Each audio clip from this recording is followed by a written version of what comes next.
Hi, everybody. It is Thursday, so we are Trekker's Delight. I am Marie Brownhill, and I am here with Will Wofford, Jermaine, and Keith Shovlin. We are going to be talking about Strange New Worlds, Season 2, Episode 2, Ad Astra per Aspera.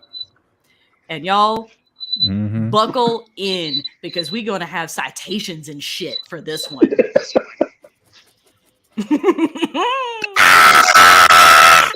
So, all right, guys, let us roll that beautiful bean footage.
So this week, we actually get an answer to what's going to happen to Una Chin Riley in the Starfleet justice system.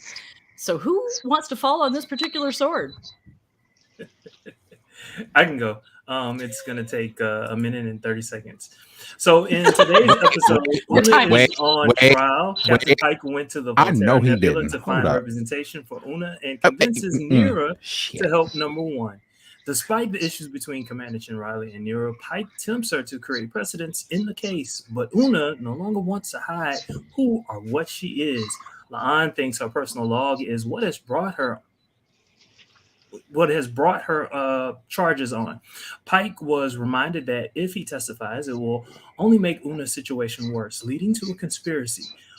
Uhura refuses to help La'an gain access to personal logs. The beginning of the trial seems like an indictment against the Federation and Starfleet, and that ruffles feathers, but under direct questioning, Una describes circumstances, which brings us here today to discuss persecution and the fear of the loss of life, seeking safety into Starfleet, and asylum seeking. I also think there's a fair amount of underpinning issue about how we run herd on our legal system and on our bureaucratic institutions, because there's a big question, right, in this episode about what do you do when the law is unjust? And there are some answers to that. Call Olivia Pope, apparently. Okay. Can we talk about how amazing that was? I'm saying she brought a combined Olivia Pope and what's it called? Annalise Keaton energy in one. Yeah. She is that for Star Trek. It's her. Also, I really loved there's a tremendous moment where Una Chin Riley is looking at this person and she's talking about, how she's suffering persecution, suffering from prejudice because she's Illyrian. And also, her attorney, Neera Catul, is also Illyrian. But, here she is, right? Rebecca Romaine, as a white woman, is telling this black woman that she is going to be left behind because of this. And there's such a moment there. And I really, really love that later in the same episode, we get to see Neera Catul call Una out on her privilege. Because I think that's also a subtext that's being discussed in this episode. They didn't say it, but today we call it white passing. Yes. But she says passing. And it's right. and passing isn't just limited to racial. Right. It could be any either, right? Because I've been called Hispanic passing before. Like, well, no, I'm also hetero passing because I was in a long-term heterosexual relationship. Right. That part. So that, people tend to forget that I am queer, because I was married to a man. And so that's passing. So I really love that they bring up that concept in this episode, like the actual conversation about what passing is and how we do it, and why it can be problematic. I mean, I'm certainly not going to tell anybody that if you are passing, that you have to don't, right? Like, I mean, it's your life. Don't. Yeah. Yeah. But it is very problematic because there are large portions of the population that can't. Yeah. And that's one of the things that gets called out.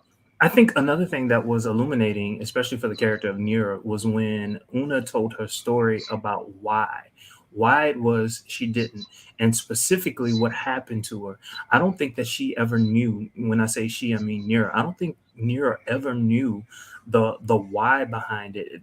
The fact that she broke her leg and what that meant for her, and how that affected her and her family, and what that meant for her. So I think while Neera was calling her out, at the same time, Neera never knew the reason behind. And I thought that was powerful too. The episode plays a lot with perspective, right? Mm-hmm. Because there is a certain logic to the fear of genetic engineering. I think the best argument that they have for that, Batal makes in her opening statement, which is that you're playing God and you're undermining natural evolution. Mm-hmm. So you might not see, I mean, while you're fixing this, you might not see the better that's on the horizon, right? And, I think the illusion of the Prime Directive is also purposeful because the Prime Directive is about letting natural evolution take its course, which I also love that Neera uses Robert April to demonstrate that it's bullshit, that we make these choices, and that sometimes, Also, can we talk about how her entire wardrobe was just fire? She gives Michelle, she gives Michelle Obama energy with that wardrobe. Mm-hmm. I'm sorry. Her whole look looked like Annalise Keating. Like they knew what they were doing. Like the shoulder pads, though. The shoulder pads. Okay, quick question, because there was one part that I clearly missed, because we just watched me and Max and his girlfriend watched this particular episode and then jumped straight into Star Trek First Contact. Mm-hmm. And I'll get into the reason behind that later. But were Una and Olivia here in a relationship, or were they best friends? I think they were best friends, and more to the point, one of the reasons that Neera Catul was so angry was because her cousin was the one that was arrested with his whole family, and I think very deliberately we don't find out about what happened to Ivan and his family. Right. Hello to the 7 people that are watching right now. Yeah, right. Welcome. Also, I want to talk about. I really want to say that this was amazing. By the way, this was amazing because this is some of the best legal work that I have ever seen on Star Trek. Would you say they've done their homework? I would. Yeah. So, for example, when La'an comes in and starts talking to Neera about fruit of the poisonous tree, that's a real doctrine. That's an actual thing. That's an actual thing. In the United States, it's the foundational case is generally regarded as Silverthorn Lumber versus the United States, as opposed to Starfleet versus Wick, which I can only imagine was named for John Wick. Not gonna lie. I was totally thinking that too. Right? Right? I mean, because I can only imagine that somebody was like, what are we gonna call this case? What are we gonna call this case? Well, they shot his dog, and that was bad, and poisonous trees are bad. Yeah, okay. That is a real thing. It is actually, gosh, she's a badass. It's like it is Fourth Amendment jurisprudence. I'm sorry, if there was a Star Trek show, I need to see her. Please continue. Mm-hmm. It's Fourth Amendment jurisprudence, and it exists to curb the power of the state to abuse people. So that illusion, I think, is really important because that's when La'an and Neera are telling us what this episode's really about, which is trying to find a way to reduce the state's ability to basically to punish Una for being Illyrian for what we would call an unalterable condition. Right. And the juxtaposition to what's happening today, especially as it relates to people who are trying to enter into the United States, and their reasoning is their persecution in their home countries, and how that relates to the particular case that we saw in today's episode. I thought that was great. I mean, it's harkening back to the days of old, original Star Trek, and there are a lot of visual modifiers and visual cues for that too. Did you pick up on the fact that we're literally seeing a riff on the original series dress uniforms? Oh yeah, they brought the dress uniforms back, which was magnificent, and it looks nice. I'm sorry, Jermaine. I didn't mean to interrupt you, but like I love. No, I want to springboard off that, because I think one of the great things about this episode is how much attention was paid to the details. Yes. We see different uniforms in Strange New Worlds. For example, like they didn't have the shoulder ornamentation in the original series, but like those, whatever the heck you're gonna call them, I don't know, like the Skittles pins that they've got going. I ain't gonna lie, I thought that was a starfish. I thought it was Patrick's descendant or something like that. Like apparently that's what fish look like in the 22nd century. Please help me, because I ain't gonna lie. I thought the pendants would have been like smaller, but I don't know. I think those are honestly supposed to represent commendations and the same sort of medals that you have on modern, like current military uniforms. I'm gonna say that I don't know that it quite works. We also have a fair amount of embroidery and other details that we don't get in the original series, but I loved it. Did anybody else notice the use of a card? Yes. That is very original series as well. I loved it. I loved it.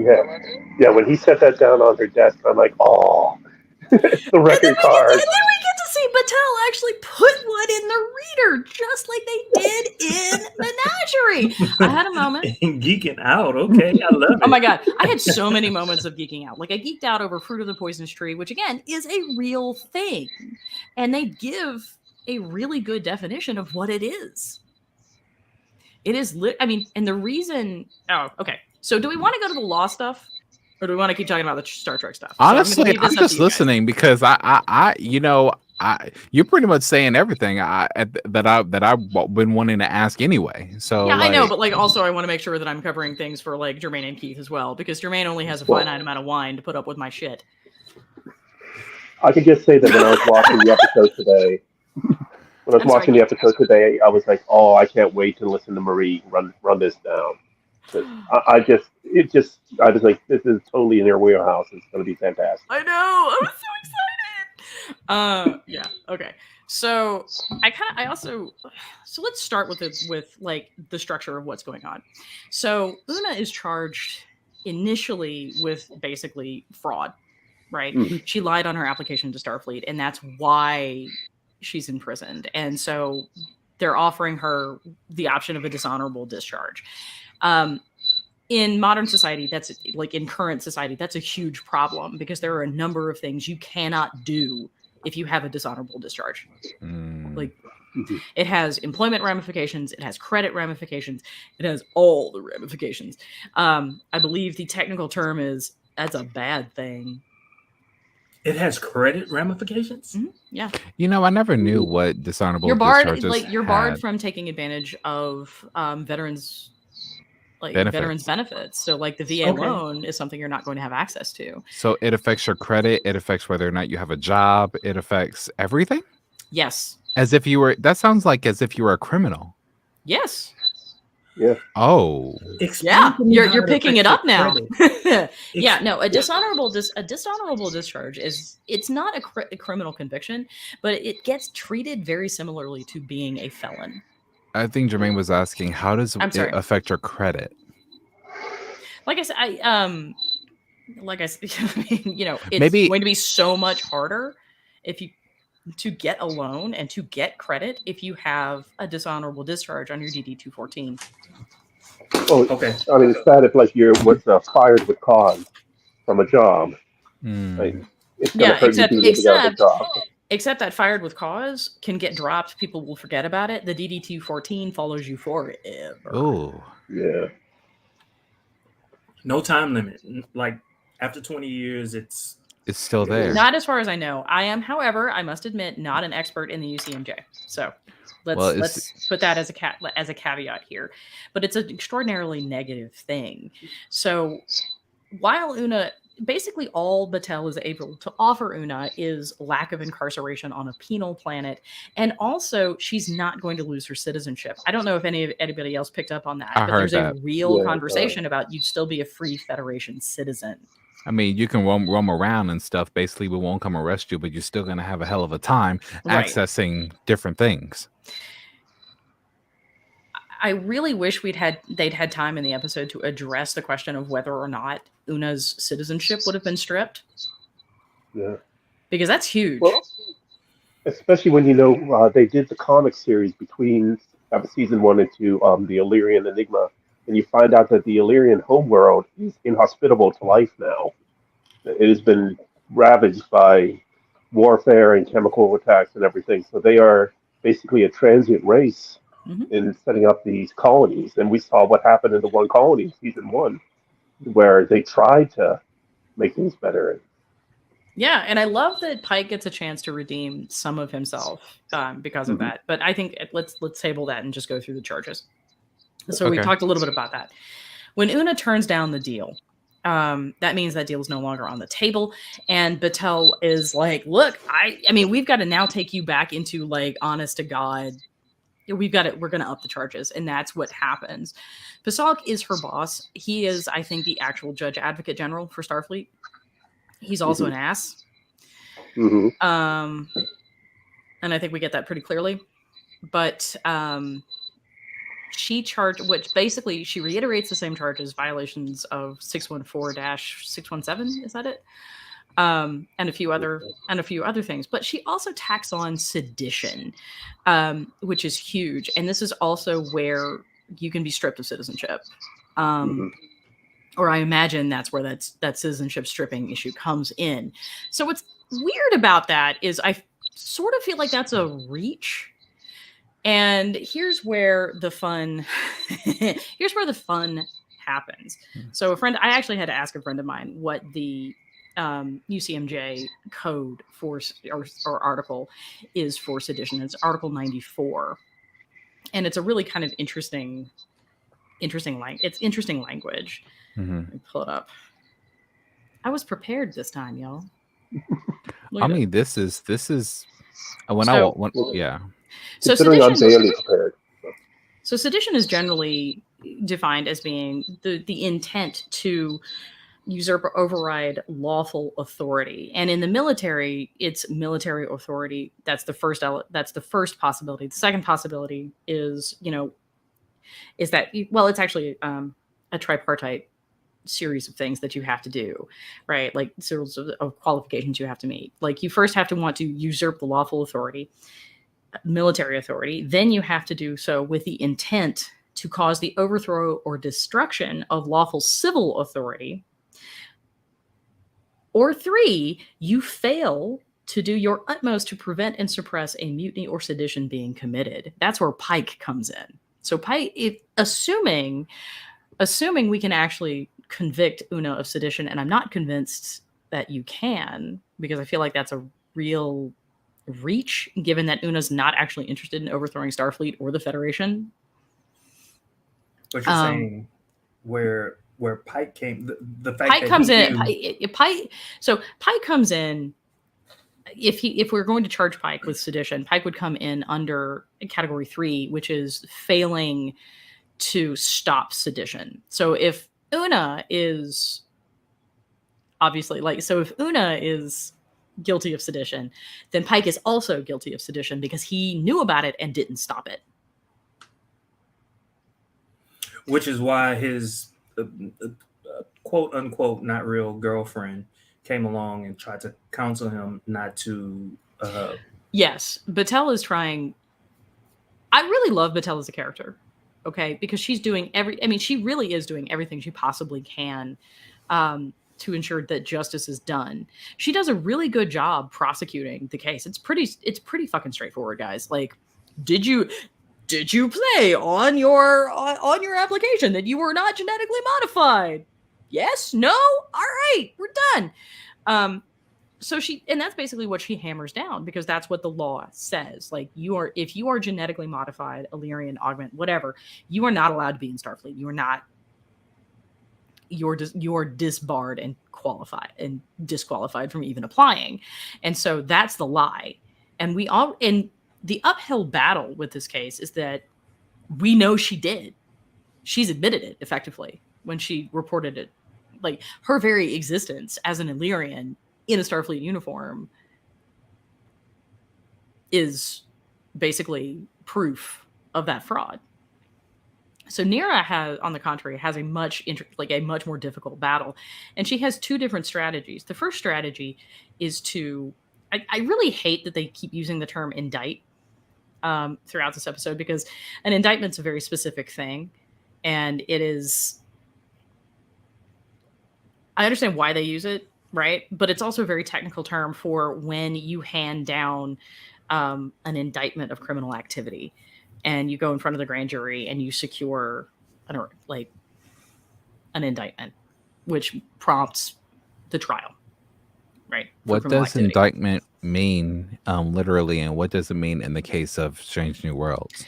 An indictment is what happens. So generally what happens is the prosecutor, like the police arrest somebody and build a case, go to the prosecutor. The prosecutor then has to go to something called a grand jury. And the grand jury is, your general group of people that basically evaluate whether or not the prosecutor has met the burden of proof. And if they believe that the prosecutor has enough evidence to pursue the case, then they'll hand down an indictment. And that's the formal document that's going to spark the trial.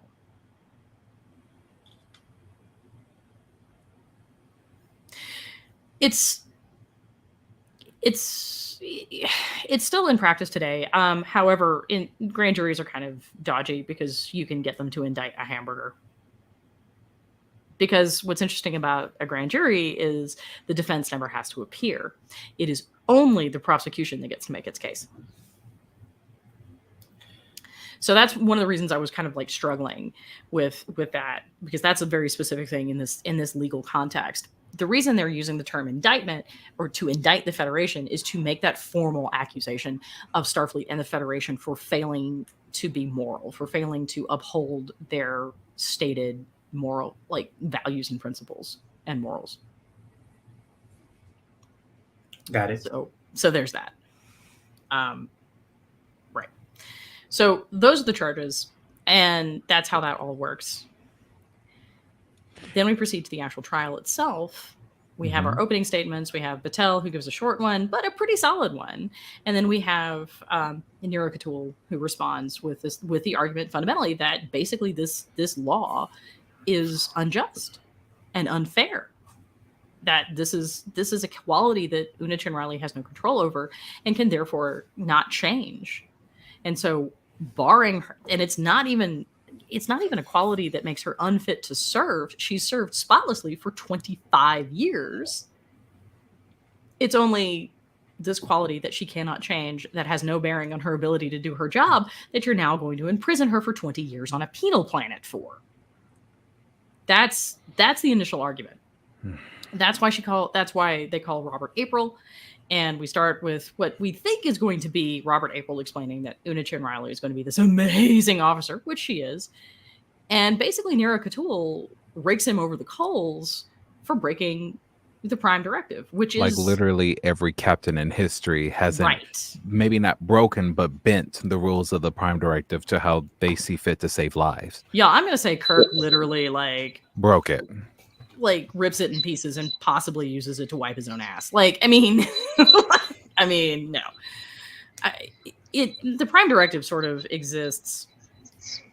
It basically sort of exists to be broken, as far as I can tell. The argument that I thought was where I thought this episode was going to go is that indictment. Look, you have these rules. You're not actually following them all. Why are we following this one that is demonstrably unjust? Right? And everybody gets mad at Neera. Like, real mad. I mean, how did we feel? How did we feel about that scene? Like, this was before she knew the truth.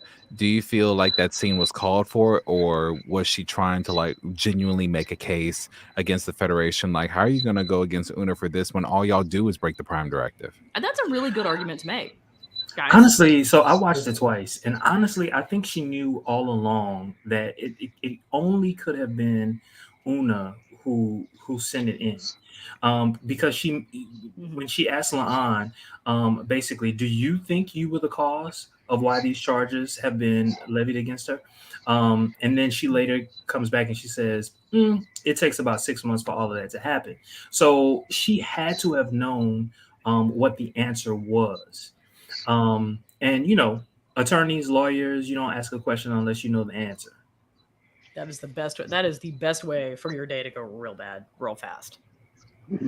So we need a Star Trek show on the law side, like Star Trek Dad. I know. I mean, I think I don't think anybody signed up to watch an episode of like Starfleet Law and Order, and that's exactly what we got. But it was the best. It was one of the best episodes of Star Trek I've ever seen in my entire life. I literally clapped my hands. Do you know how rare it is for me to clap my hands and I'm sitting in a room by myself? Just imagine just hearing the echo. Wait, I thought you saw it with your roommate and his girlfriend. Uh-huh. I mean, yeah, but like, does it really count though? Like, yes, they're people. Okay, it counts. It counts. They were kind of angle line. This is what happened. I was like, yay! And I was literally the only one clapping by myself. This is true. And then I looked at her and I said, bitch, if you don't. And then they clapped with me. Like, you gonna clap at this scene. She ate that. As a matter of fact, I'm going to memorize that monologue. That's a monologue. And then when you thought she was done, she said, and then, you know why I love the law? I was like, yeah. Okay, go ahead, Jermaine. What's great about here is that she twists, right? Like we have our initial strategy, right? Which is we're going to try to indict Starfleet for its own hypocrisy. Mm-hmm. And then we get a change. And I think that's actually where we have this conversation with the La'an. And so I really appreciate you bringing that up. Because Neera has no reason to love Starfleet or the Federation. None. Neera was victimized by the exact same history and the exact same persecution and the exact same physical attacks Una experienced. They lived in the same place, except Neera went to the Illyrian city. Una decided to continue passing. Or rather, her family did. So this is why Neera hates the Federation and hates Starfleet and why she has made it her life's work, and she's really good at it, to be a civil cases, basically to pursue civil cases against Starfleet and the Federation. So, but when she's having this conversation with La'an, who is really trying to come up and really legitimately helping, La'an has gotten her all the documents. La'an gets her that fantastic physical copy of the Starfleet Code that she uses so beautifully, so beautifully. In her she read that book. I'm glad they actually showed an actual book, by the way. Yeah, there's no way that wasn't like that wasn't just like a prop. That was 100% a prop, and that would have been a prop even if we were not actually talking about a TV show, because we do that shit all the time. I'm gonna need a copy of that. You and everyone else. Seriously, it's beautiful. Oh my God, that dress! Oh my God, right? Everything. Oh, yeah. She ate that. Can we talk about her monologues? Like she was just absolutely you were captivated. You were like you were hanging on by every word that she said. I think I rewinded it like 3 times. The writing in this is just fantastic. And just the fact that they had her, like, okay, so let's be real, let's be honest. How often do we have an episode where all the cast members are present, but a guest star has most of the lines in Star Trek? That's very rare. I haven't seen that in the Voyager episode or TNG. Or well, I did see it. Well, somewhat. He was the prosecutor of the Worf episode in Deep Space Nine. Mm. Oh yeah. He kind of had a few words, but he was, and also like, the Cardassian Tribunal. Oh, yeah. In one of the, from Deep Space Nine. Yeah, one of the Make O'Brien Suffer episodes. Yes. Oh, yes. God. When does he not suffer? I mean, it was almost masturbatory. I'm not gonna lie.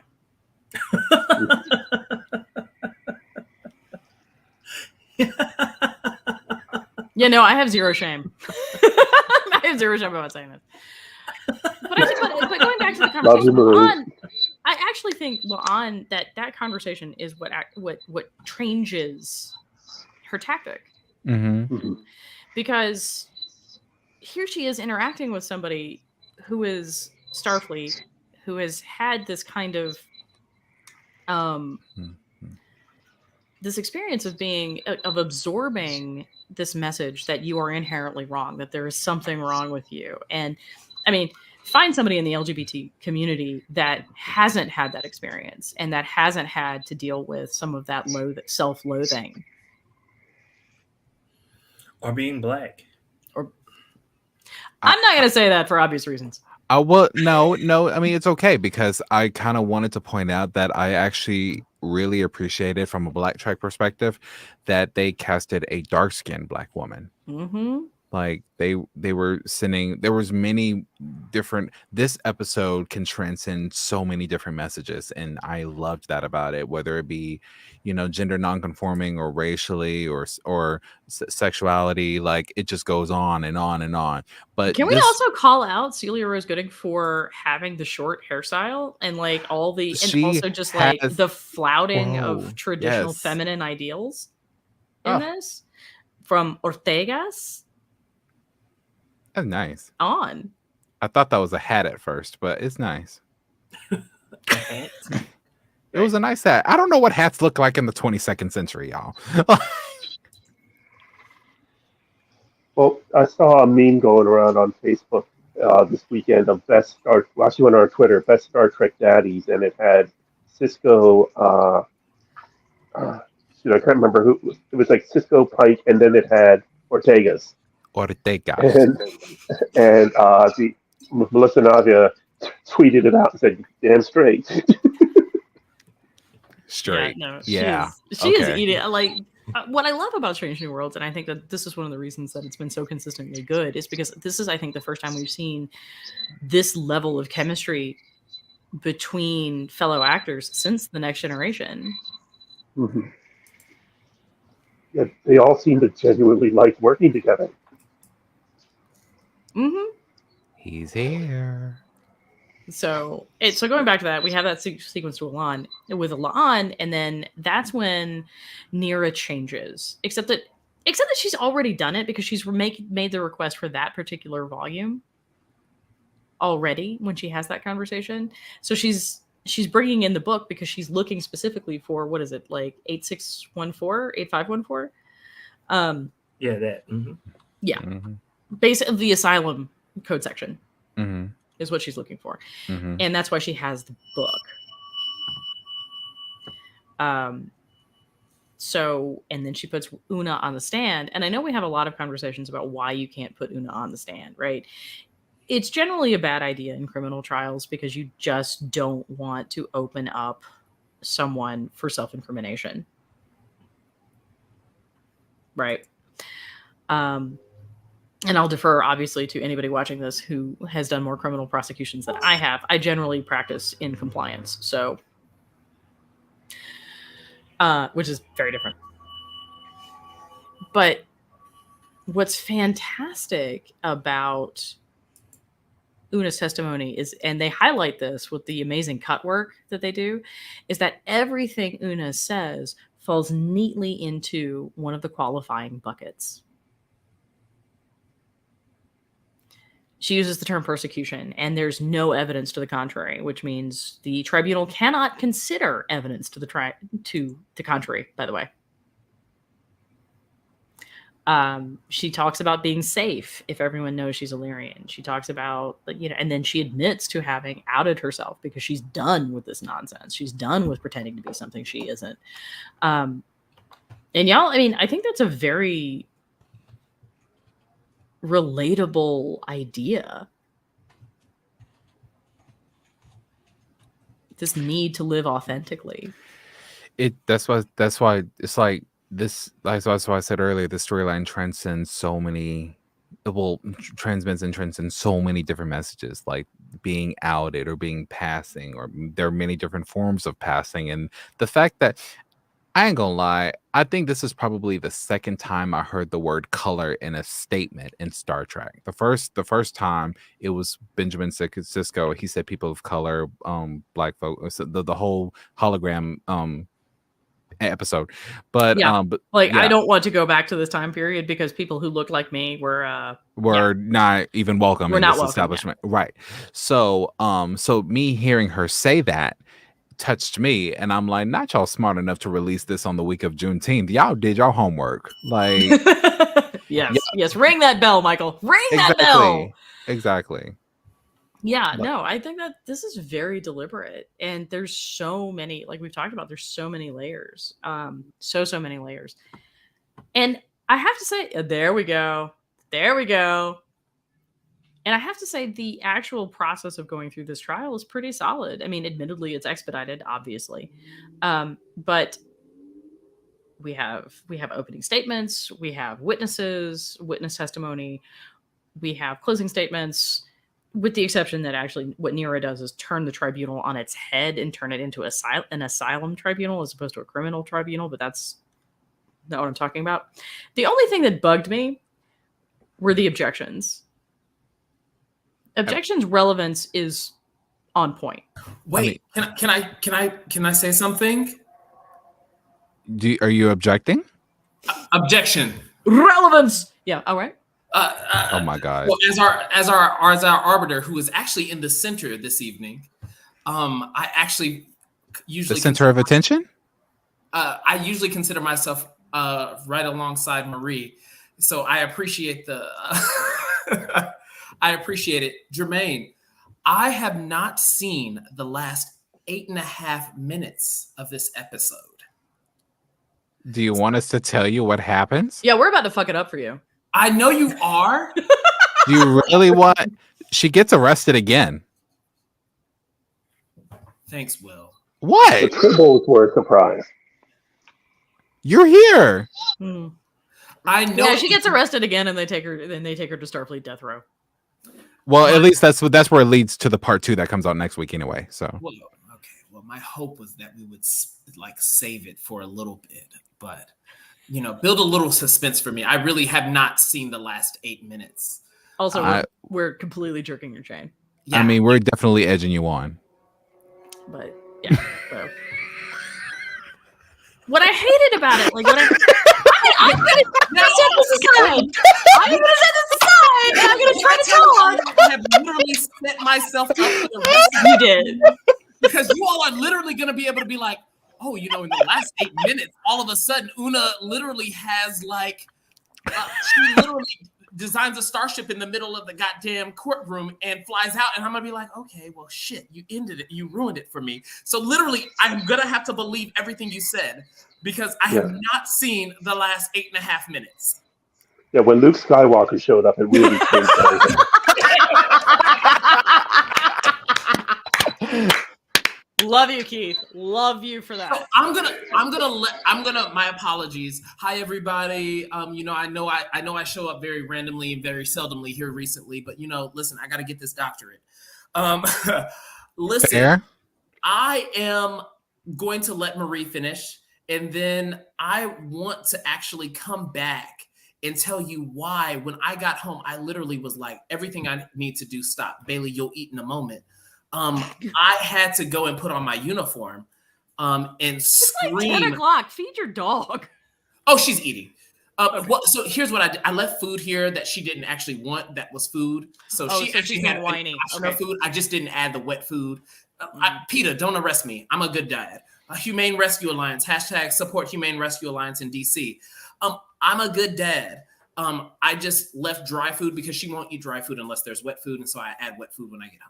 But anyway.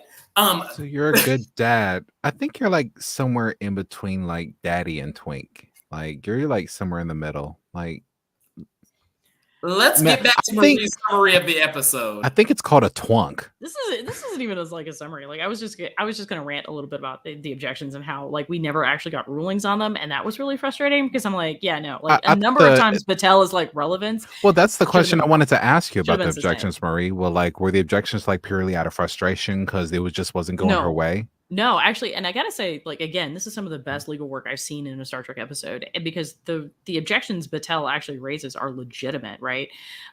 Because there's a question about like how is Una's childhood relevant, right? How do you make that relevant? And so you then have to make an argument to the judge explaining, here's the relevance, and Neera does that. So that's a good sort of back and forth example of what it should look like. Mm-hmm.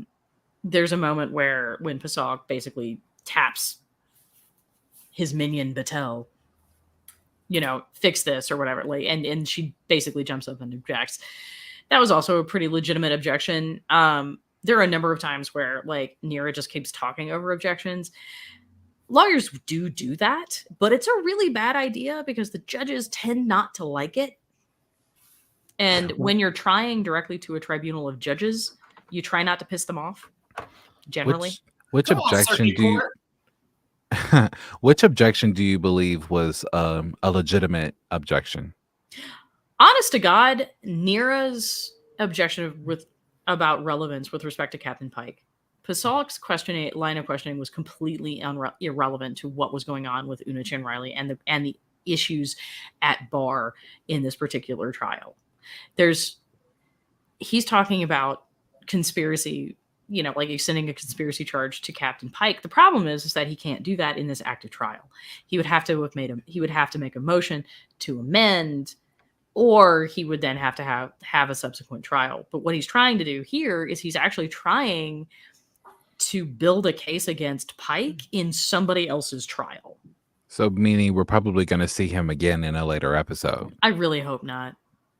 I really hope not, because that's one of those things that's just kind of like nonsense.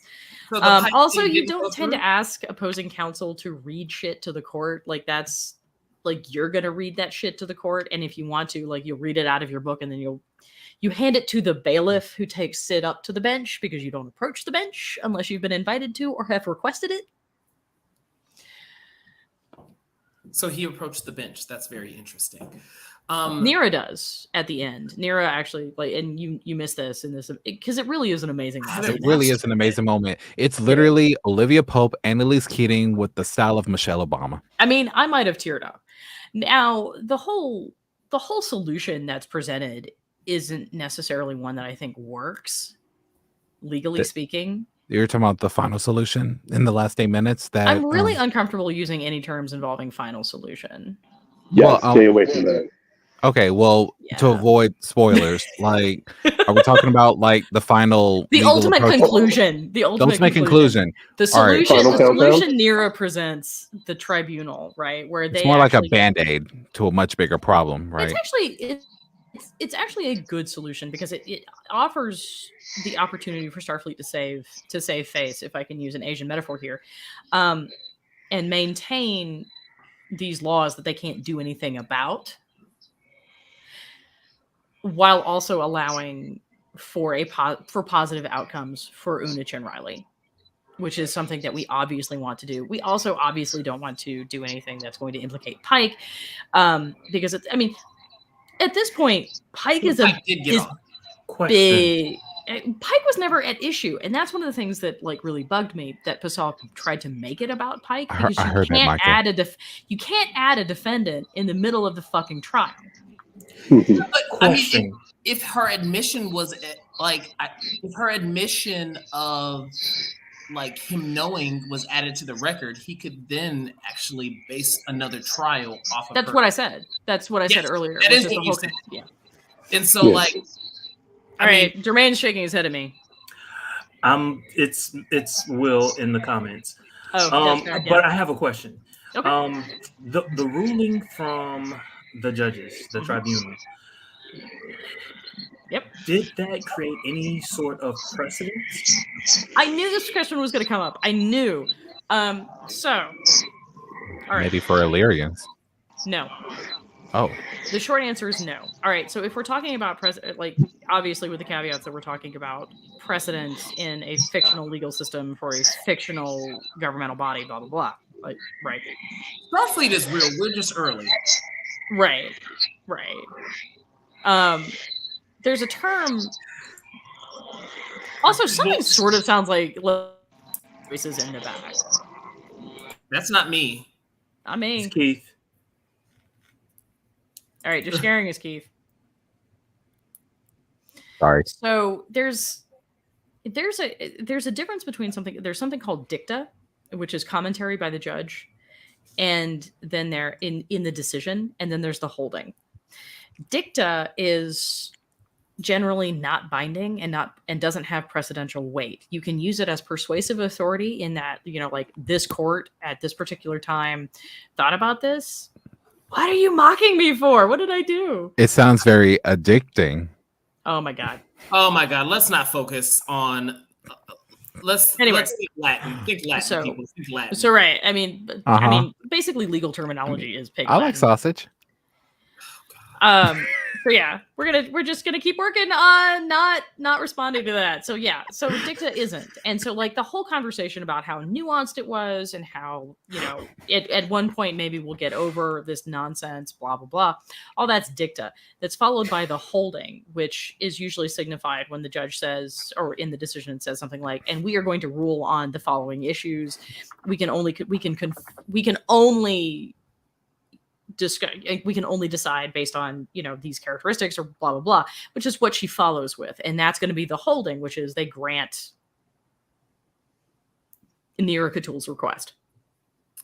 In college, I had this guy that used to always say, after the Great Debaters came out, "Be it so resolved." He used to add that into every statement that he made. So like it would almost be like the judge saying, "Be it so resolved." In this debate or in this situation, and then they would actually like state their actual like holding to utilize that terminology appropriately. I just want to add that in there. And so I used to always laugh at it every time he said it, but he used to literally say it like every 30 seconds. He would be like, "Yeah, so be it so resolved." And I think he would be. I know those guys. Yeah. He would really be a good judge, but he used to say it all the time, like literally, "Be it so resolved." Literally, we were in the middle of an interview and he asked a question and it was like that person answered and he's trying to summarize their question. And he was like, "So be it so resolved. You mean," it was pretty terrible. Also, I gotta say, I want everybody to recognize that I'm trying to be serious and stay on point while literally everybody else is making dick jokes. Listen, I'm not. That's true. That's only because you've been quiet. I have literally been to 3 fundraisers this evening. I am good. And I am not in a behave myself mode. I done went upstairs. I done got dressed. I done put listen. I know, but you also have been talking about debaters, and that just automatically takes me to masturbation. Debaters? What? Debate. Why does debate take you to masturbation? They're like, because it sounds the same.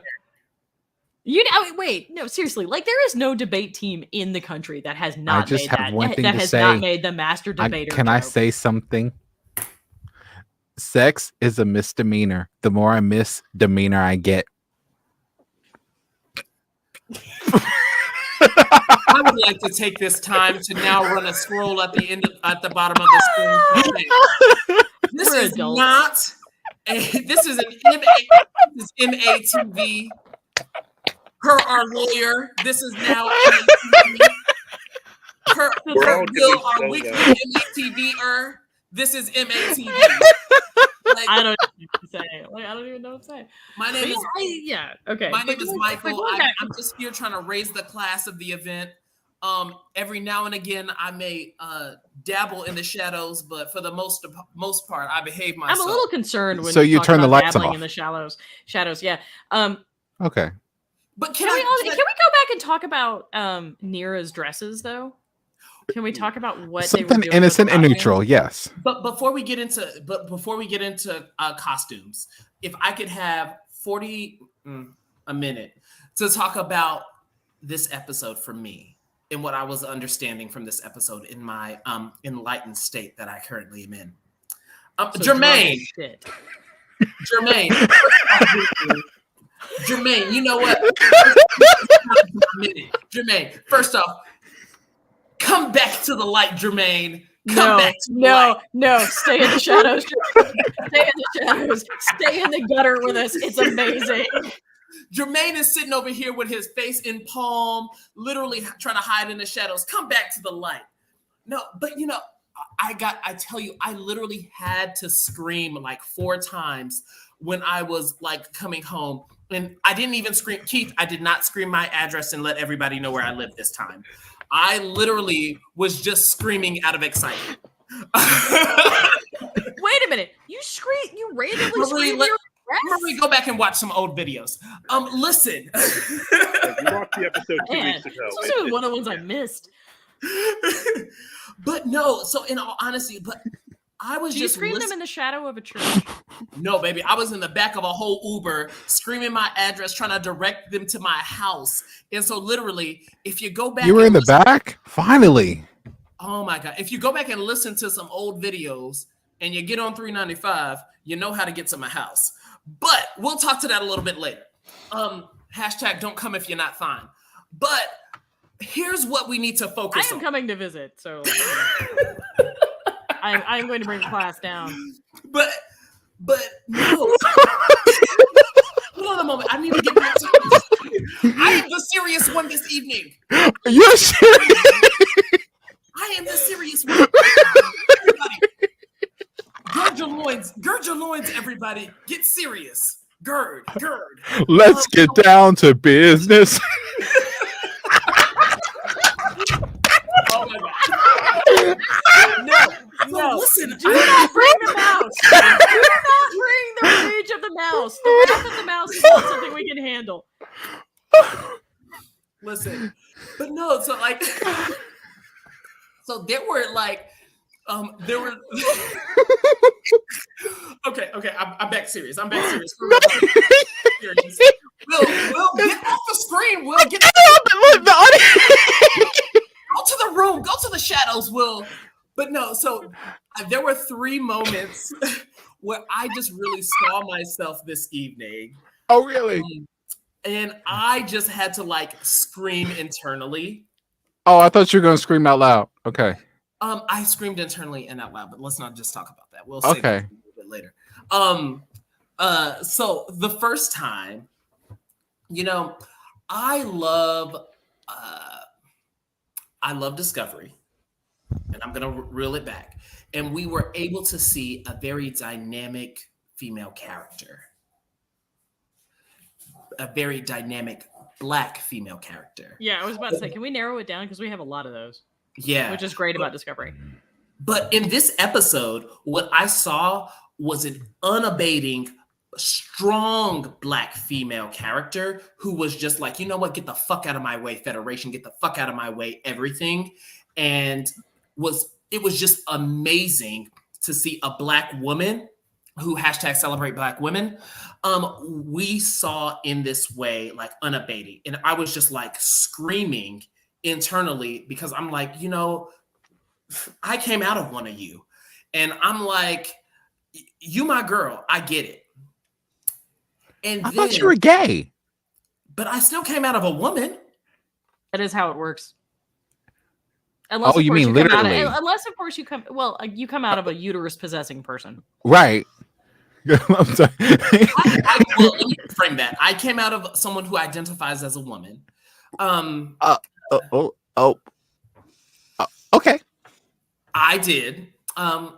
And so it was just like a really strong and empowering moment right there to be like, I see Black women represented the way that I celebrate Black women. And that was the first time I think I've really seen that in Star Trek. Like we see, don't get me wrong, we see Commander Burnham take command. We see her in a strong female role, but that is not the role that she is in consistently. And up until the last 8.5 minutes of this episode, all we saw was a strong Black woman. And I celebrate that through and motherfucking through. Second, I screamed for black people who are excelling in their roles and in their spaces. When Pike actually went and saw, oh my God, I'm forgetting her name. Neera Catul. Erica Toole in her office, what happened? What did I say something? I said something wrong. It's Neera. Erica Toole? What did I say?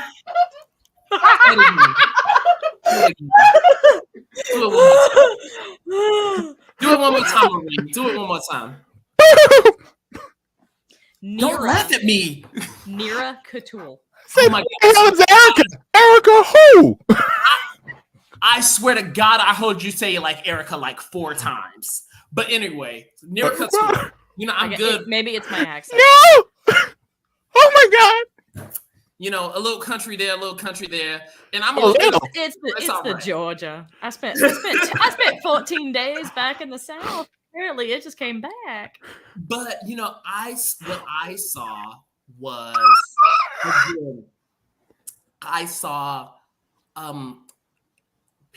Black people who have made it to these opportunities in these spaces where typically we're not seen and we're not accepted.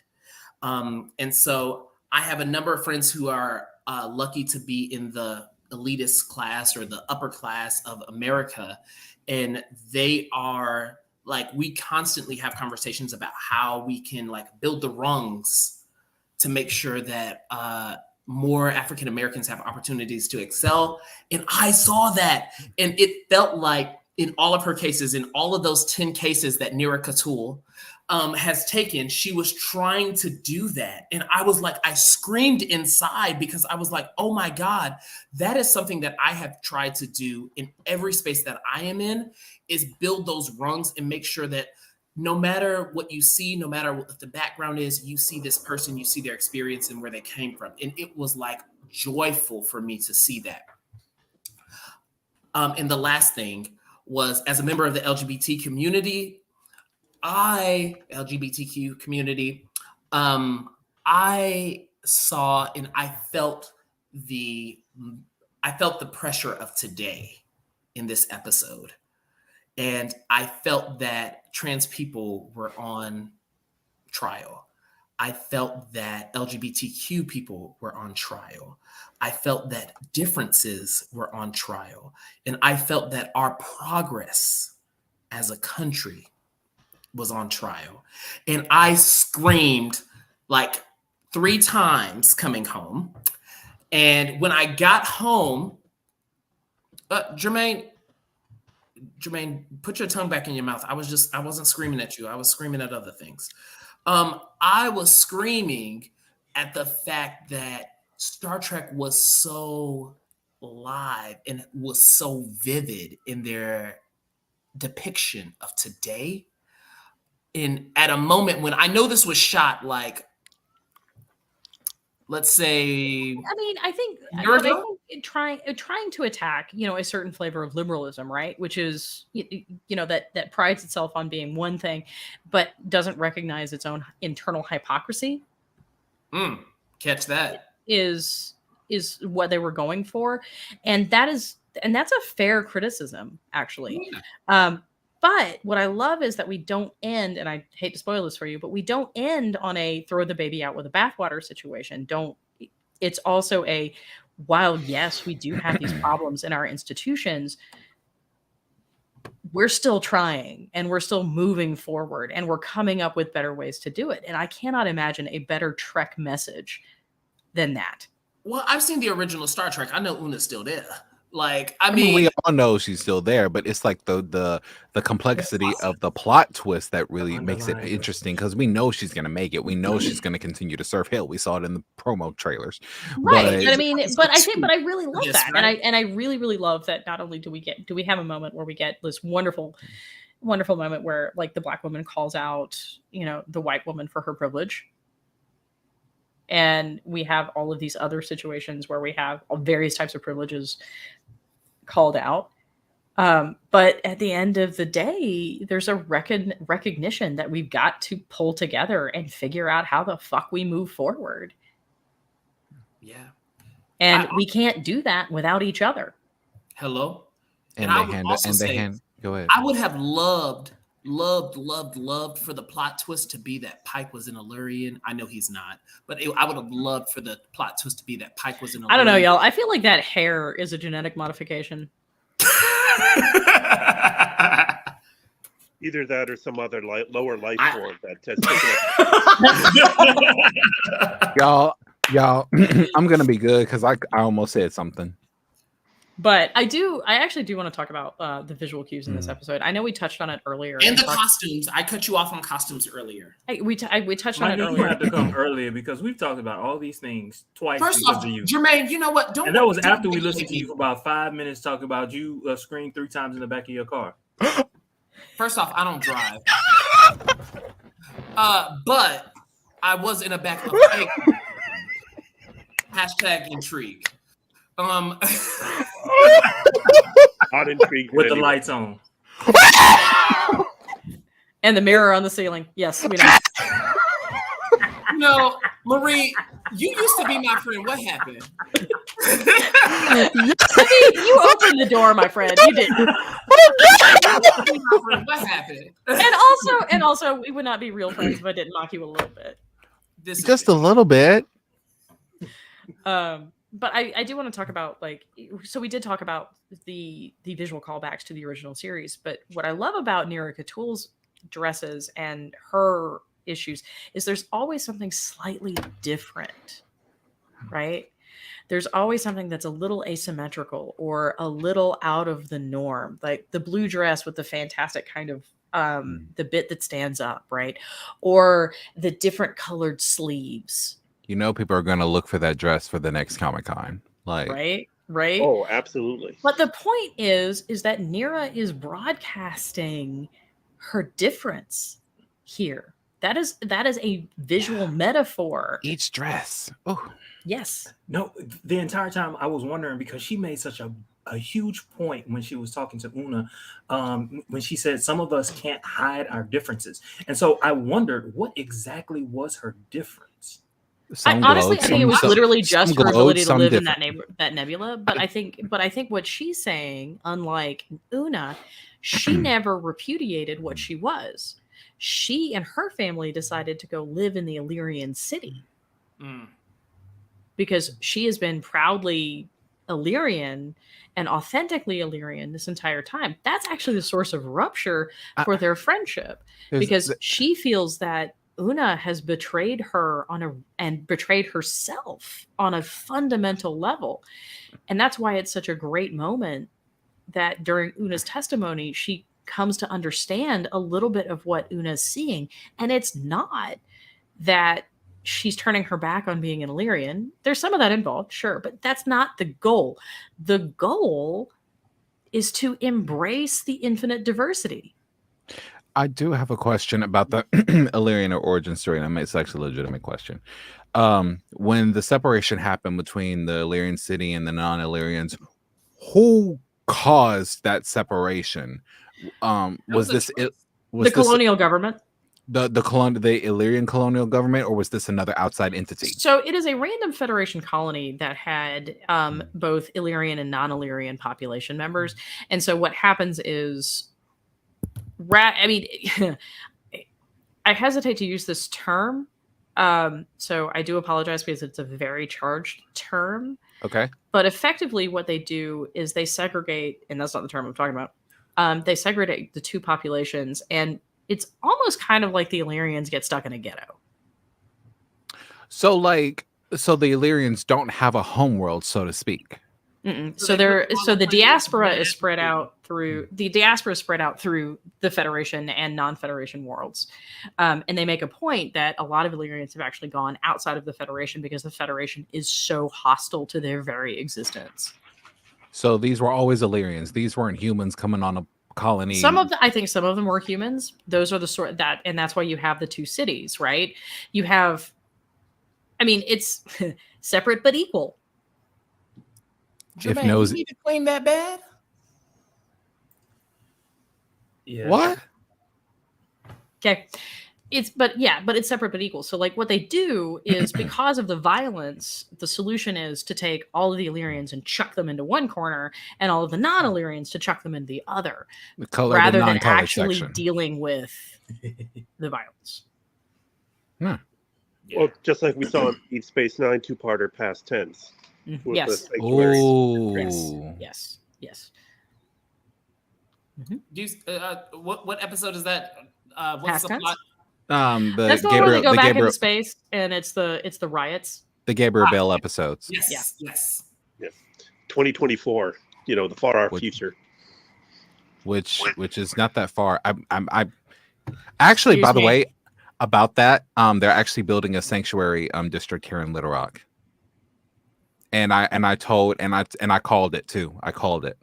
That's a little disturbing. No, it's an actual place too, and they're building it in a place called Southwest. We call it Southwest, which is arguably the poorest part of Little Rock. It's not arguably, it is. There you go. Well, yeah. Off of Baseline Road. There you go. So they cleared out a bunch of homes, bought out a bunch of land, cleared out a bunch of trees, and they're building a bunch of little houses and calling it a nice gated community. But truthfully, they're gonna lock them in there. Is there like a wall? It's a tiny home community. That's what they're advertising. But and so people around me, oh my God, this is gonna be so cool. The homeless people are gonna have something to go to. And I said that, and they're gonna have a place they're gonna be kept. And then that place is just gonna grow, and then it's just all hell's gonna break loose. And by the way, next year is 2024. Jesus wept. So since the Bell riots are upon us, I don't know what's next. Y'all. But it got real quiet. But, yes. I mean, that was heavy. I wish I was joking right now. I really wish I was, but it's actually happening like right now. Like it's under construction. Well, there's oh gosh, I'm dying here. There's actually, it's been tried before. There was a massive location, and I think it was Hong Kong, that was just low-income housing stacked on low-income housing stacked on low-income housing, and it actually serves as the basis for, I don't know if anybody else played Stray, which is one of the indie games that kind of swept the gaming community. And that game was partially based in the concept of this location. And it got pretty dodgy. Pretty dodgy. Like I think there was a fair amount of violence that was associated with it, because like people could not go in or come out. Like it ended up being like this very kind of contentious location that was eventually destroyed. Yeah. The idea of concentrating poverty never works. Right? So why are we doing it over and over? And there's a definition of insanity, y'all. I would love to debate social policy. I really would. However, I don't think this is a social policy podcast. I listened to my What the Health Earlier Today podcast. To be fair, though, I mean, this episode is all about social policy. It is. What is it about social policy, or is it also about how social stigma drives social policy? I think it's both. And I think that to that point, it's kind of the point of Star Trek.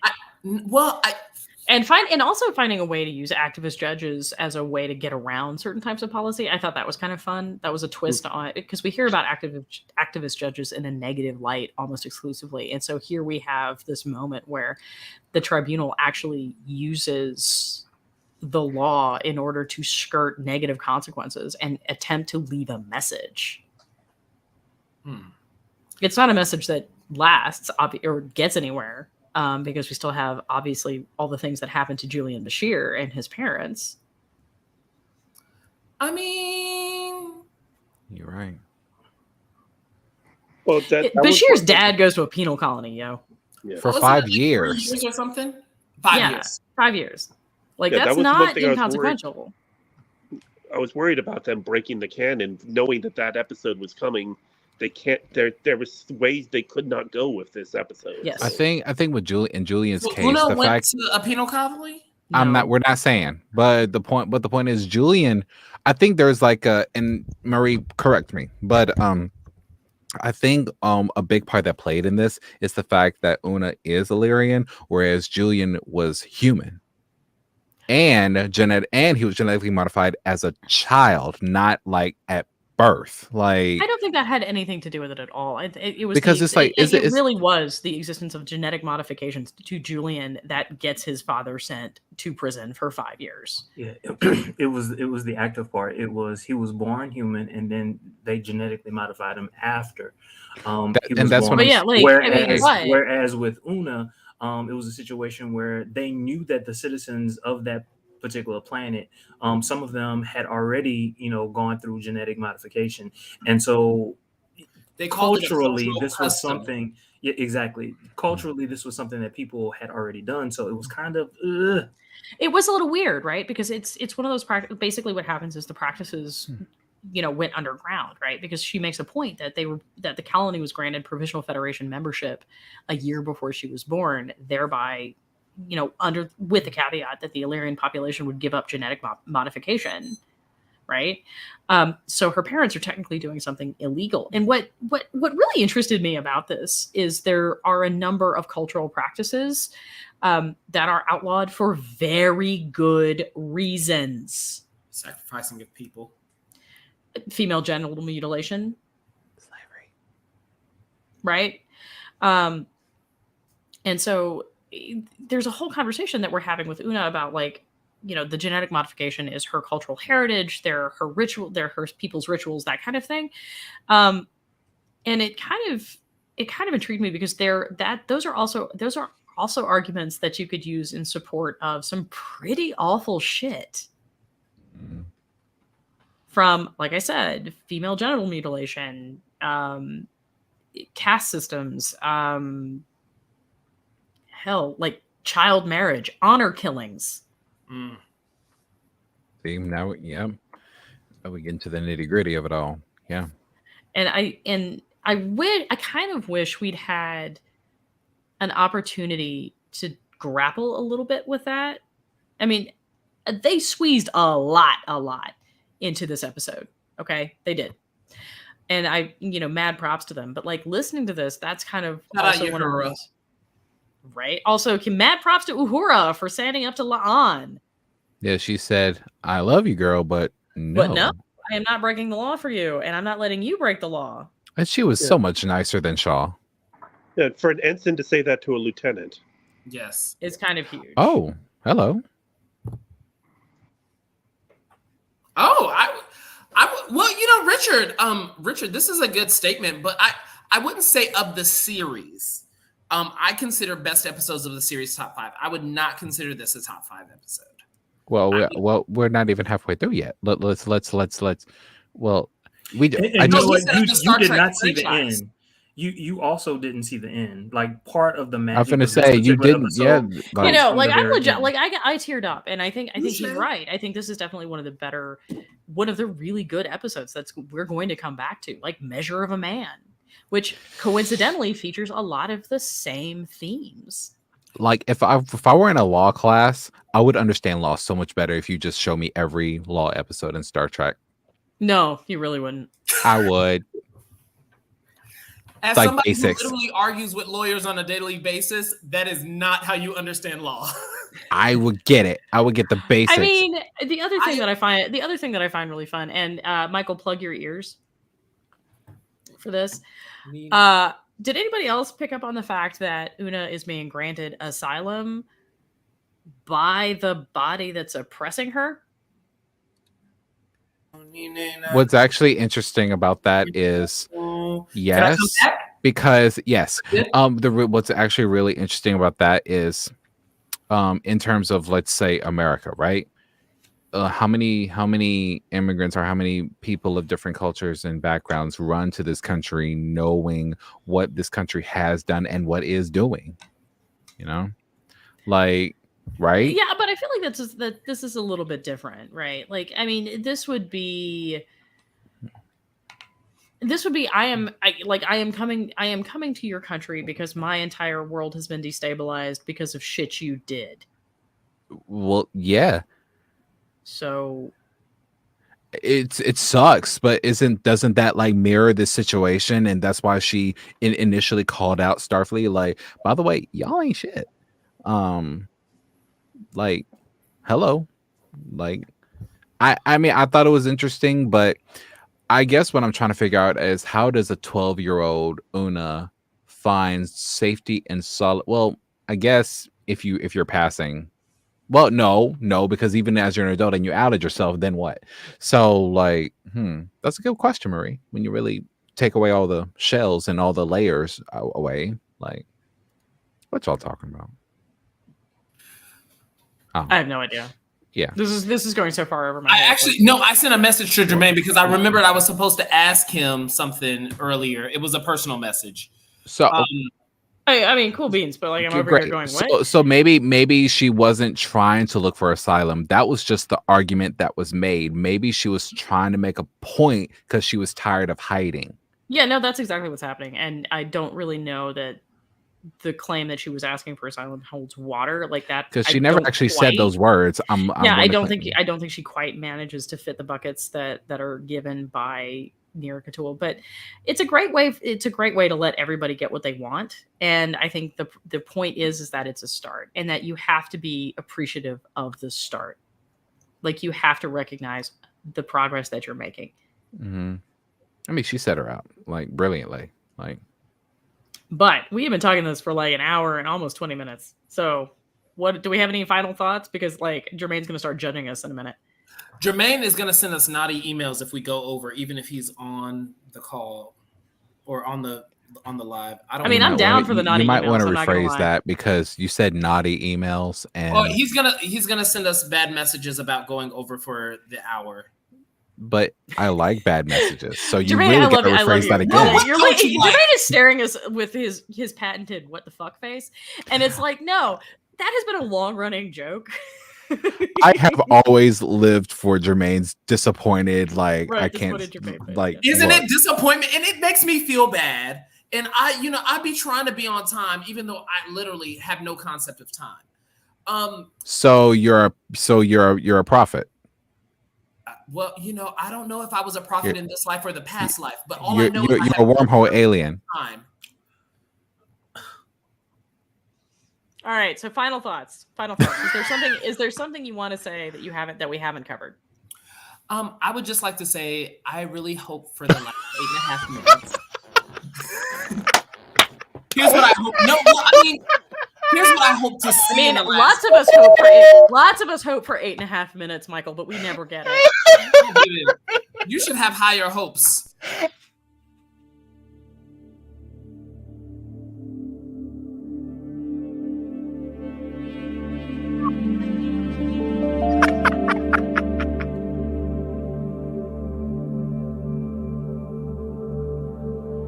Absolutely. Yeah, I'm not going to ever say it on the internet.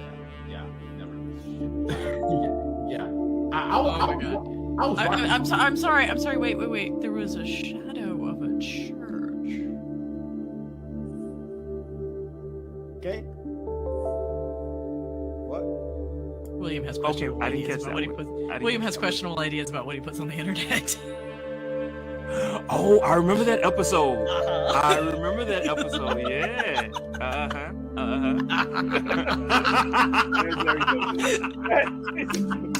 Wait. What?